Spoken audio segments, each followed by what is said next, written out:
India के दिल में एक कहानी हवा में गूंजती हाय। ये कहानी है एक अमर योद्धा की, जिसे धरती पर हमेशा के लिए रहने का श्राप मिला। उसका नाम है अश्वत्थामा। कुछ लोग कहते हैं कि वो आज भी भटकता है, अपने अतीत के भूतों से घिरा हुआ। क्या वो बस एक कहानी है, अंधेरी रातों में सुनाई जाने वाली, या कहीं इन कहानियों में सच्चाई है? क्या अश्वत्थामा सचमुच जिंदा है, बीते युग का एक अंश जो आज भी हमारे बीच मौजूद है? महाभारत, प्यार, जंग और नियति की वो महान गाथा जहां से हमारी कहानी शुरू होती है। इसके श्लोकों में छुपा है अश्वत्थामा का इतिहास, जो पूजनीय गुरु द्रोणाचार्य का बेटा था। एक महायोद्धा जिसकी जिंदगी पांडवों और कौरवों से जुड़ गई और उसकी किस्मत हमेशा के लिए बदल गई। अश्वत्थामा कोई साधारण योद्धा नहीं था। वह एक ऐसा योद्धा था जिसकी वीरता और साहस की कहानियां सदियों से सुनाई जाती रही हैं। उसके माथे पर एक जन्मजात मणि थी, जो उसकी महानता की निशानी थी। यह मणि उसे अद्वितीय बनाती थी और उसकी पहचान का हिस्सा थी। यह मणि न केवल उसकी शक्ति का प्रतीक थी, बल्कि उसके भाग्य का भी संकेत थी। उनके पिता द्रोण एक कुशल रणनीतिकार थे, जिन्होंने पांडवों और कौरवों दोनों को शिक्षित किया था। द्रोण ने अपने पुत्र को भी युद्ध की कला में निपुण बनाया। द्रोण के मार्गदर्शन में अश्वत्थामा एक दुर्जय योद्धा बन गया, जिसने युद्ध कला में महारत हासिल कर ली थी। उसकी शिक्षा और प्रशिक्षण ने उसे अद्वितीय बना दिया। उसने अपने गुरु के हर निर्देश का पालन किया और अपनी क्षमताओं को निखारा। अपने मित्र दुर्योधन, जो सबसे बड़ा कौरव राजकुमार था, के प्रति उसकी वफादारी अटूट थी। यह मित्रता उसकी जीवन की दिशा निर्धारित करने वाली थी। यही दोस्ती उसे एक ऐसी राह पर ले गई जहां से वापसी नहीं थी। दुर्योधन के प्रति उसकी निष्ठा ने उसे कई कठिनाइयों का सामना करने पर मजबूर किया। जैसे जैसे पांडवों और कौरवों के बीच प्रतिद्वंदिता बढ़ती गई, अश्वत्थामा खुद को उनके संघर्ष के बीच फंसा हुआ पाता गया। यह संघर्ष उसके जीवन का अभिन्न हिस्सा बन गया। उसने दुर्योधन के लिए बहादुरी से लड़ाई लड़ी। उसकी वफादारी कभी कम नहीं हुई, तब भी जब भाग्य ने उनका साथ छोड़ दिया। उसकी निष्ठा और साहस ने उसे एक महान योद्धा बना दिया। कुरुक्षेत्र युद्ध, जो समय के पन्नों में दर्ज है, उसकी सबसे बड़ी जीत और उसके अंत का कारण बना। यह युद्ध उसकी वीरता और बलिदान की कहानी है। इस युद्ध ने उसे इतिहास के पन्नों में अमर कर दिया। अश्वत्थामा का नाम सदियों तक याद किया जाएगा। उसने दुर्योधन के लिए बहादुरी से लड़ाई लड़ी।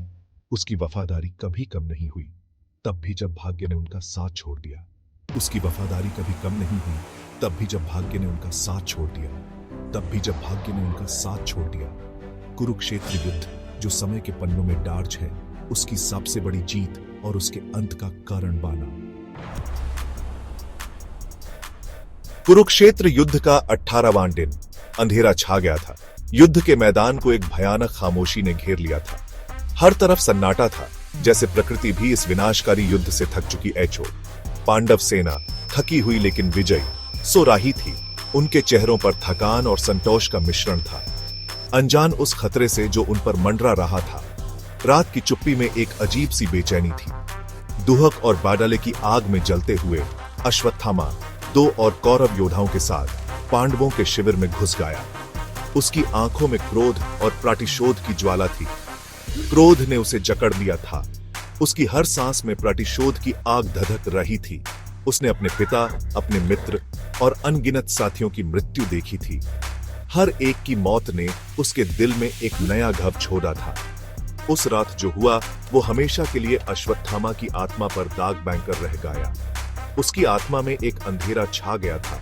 उसने सोते हुए योद्धाओं और यहां तक कि पांडवों के बेटों को भी मौत के घाट उतार दिया। उसकी तलवार ने निर्दोषों का खून बहाया, बदला लेने के लिए एक भयानक कृत्य किया। उसकी हर वार में प्रतिशोध की तीव्रता थी। उसके कर्म निराशा और क्रोध से प्रेरित युद्ध के पवित्र नियमों का उल्लंघन थे। उसने धर्म की सीमाओं को पार कर दिया था। उस धर्म के साथ विश्वासघात था जिसकी रक्षा करने की उसने शपथ ली थी। उसकी आत्मा पर यह बोझ हमेशा के लिए रह गया। इस नरसंहार की खबर कृष्ण तक पहुंची, जो अर्जुन के सारथी थे। अश्वत्थामा के जघन्य कृत्य से क्रोधित होकर कृष्ण ने उस पर एक भयानक श्राप दिया। अश्वत्थामा एक चिरंजीवी बन गया, एक अमर प्राणी जो 3000 साल तक धरती पर भटकने को अभिशप्त था। उसके गाव कभी नहीं भरेंगे जो उसके पापों की याद दिलाते रहेंगे। उसे सब पत्थर मारेंगे, एक बहिष्कृत व्यक्ति जो अनंत काल तक अपने कर्मों का बोझ ढोता रहेगा। यह मौत से भी बदतर भाग्य था, दर्द और अकेलेपन का कभी न खत्म होने वाला चाकरा। बहिष्कृत और निंदा के बाद अश्वत्थामा गायब हो गया, खून और दुहक के निशान छोड़कर। कुरुक्षेत्र युद्ध को सदियां बीत चुकी हैं। उस युद्ध की गूंज अब भी हवाओं में सुनाई देती है, मानो समय ने अपनी गति धीमी कर दी हो।